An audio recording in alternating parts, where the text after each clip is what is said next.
Um, who do you think owns Africa's future? Is it US? Is it Africa? Is it China? I repeat, do you think USA owns Africa's future? Do you think China owns Africa's future or Africans own themselves? Let's not even consider UK or any country in Europe for now because they're falling out of equation. Right now, there's a silent war brimming between USA, China, and Africa. USA and China in Africa. Yes, not military war, more of economic war. Let me explain. One offers aid and democracy with a bit of military, and the other offers roads, infrastructure, and loans. Now, here's the uncomfortable truth that many of us don't really want to hear. At what cost are these supports and assistance coming? Do you think they're for free? Is there a free lunch? There is no free lunch. It comes at a cost. I'll give you for example. In the last 30, 35, 40 years, America has been actively involved in Africa by offering aids, trying to push for democratic reforms, military assistance, and whatnot in the form of assistance. And they've spent billions of dollars doing this of their own money from a place of love that democracy might grow. Yeah, a bit of that, but it's not for you, the Africans. And on the other hand, China is building railway in Djibouti, building infrastructure in South Africa, building dam in Ghana, building railway in Nigeria, road infrastructure in Nairobi. All these things, they don't come for free. In fact, it's estimated that China has loaned and invested loans of Africa is owing China to the tune of 155 billion in assist that Africa owes China. $155 billion. When is that going to be paid back? Who's paying back? I guess your grandchildren anyway. One other person say at least that's better. They are not taking, they are borrowing us money to develop. The other school of thought say the other people are better, they are bringing democracy.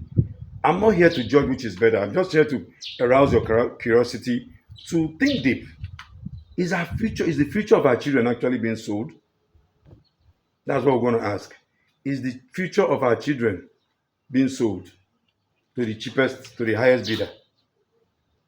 There is a rush for Africa. And I'll tell you some of the reasons. The most important reason is that Africa is home to over 1.4 billion people. If you look at Europe, Europe is shrinking population wise. And it's estimated that between 20 to 40 years' time, Africa will have the highest number of middle class with highest purchasing powers. So what did they do? They are strategically positioning themselves. Number two, Africa has a vibrant population of youths that are ready to work, strong, ambitious, focused. What are the odds? Young, vibrant youths, they are here. The last and most important, resources, natural resources. Is it the oil in Nigeria, the natural resources in Angola, the coal in South Africa, the cocoa in Kenya, the gold, diamond, oil in Ghana? Africa is blessed with resources. Is it the lithium in Burkina Faso, the natural resources in Niger? These are things that you cannot reproduce. They are given by Mother Earth. If you have it, you have it. And that is the only way these guys can have an inroad into the place. Now, but our leaders, the leaders in Africa, they can't even convert those raw things. They take it raw from here, export, and bring back the finished products. None of them have said, let me build, apart from the guy in Burkina Faso who is trying to change the narrative now, and you can see the whole conspiracy against him. So you blame your leaders. They are selling out your future.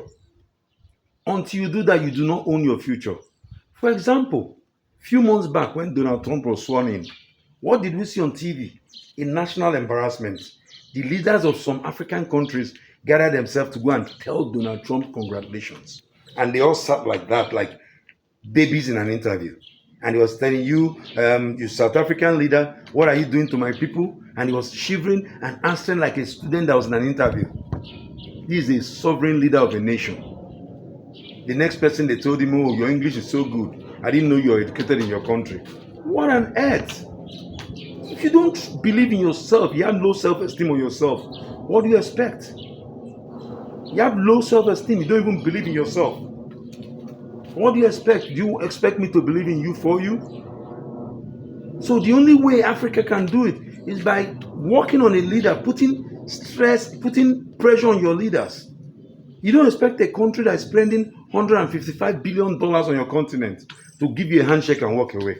No, something got to pay for it. Those infrastructure that they are building, those military aid.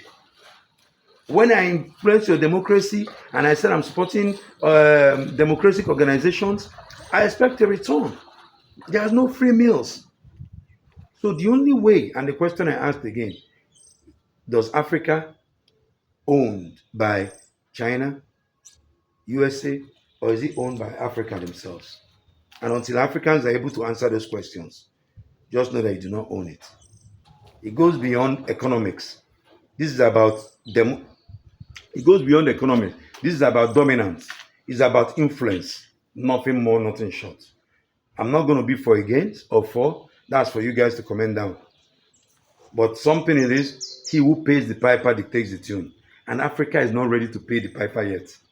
The leaders are weak. The leaders are not forthright. The leaders are not creative. And the leaders are not holding themselves accountable. It's about time the African youth, whose future is being sold off, hold your leaders accountable. You have a